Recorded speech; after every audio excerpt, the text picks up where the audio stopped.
Jump into our big stories. Of course, we're watching that game over on WSEE. Probably keep an eye on that even during the commercial breaks of this newscast. But again, 14-0 Bills right now. Yeah, we're also following this historic day. The MLK March in Erie was one of so many different observances across the nation today for MLK Jr. Day.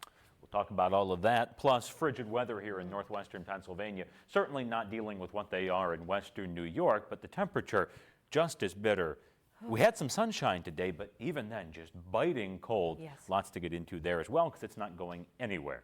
So let's move to the main desk. Let's talk a little bit more about some of these top stories tonight. Particularly that cold weather, which obviously not the most pleasant to be out in, but it can also wreak havoc on your water pipes.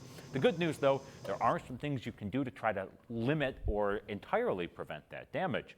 We talked with H. Jack Langer for some tips, and in the past 24 hours, he says his company has responded to more than 60 calls for frozen pipes and malfunctioning furnaces. So when temperatures drop, Langer says, maybe leave your sinks just dripping a hair. That'll keep your pipes from freezing up. He also recommends disconnecting outside hoses and get your furnace checked every year just to make sure it's working well. One other thing, carbon monoxide detectors. Check those too. Make sure they're working well because obviously a furnace can, if it's not working well, pump carbon monoxide into your home. Absolutely.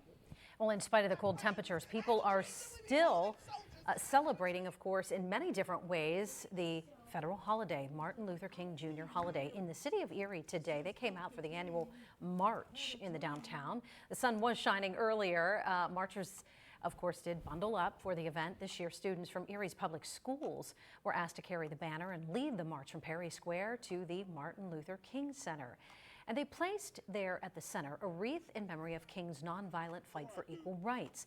Speakers lauded the students who are keeping Dr. King's dream alive by setting a good example of respect and nonviolence in their schools. And they challenged adults to come alongside the good kids to support and encourage them.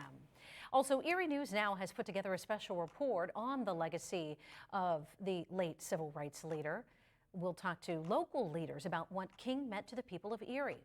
Tonight, it's called Martin Luther King Jr. The Dream Lives On, airing at 7:30 right here on WICU.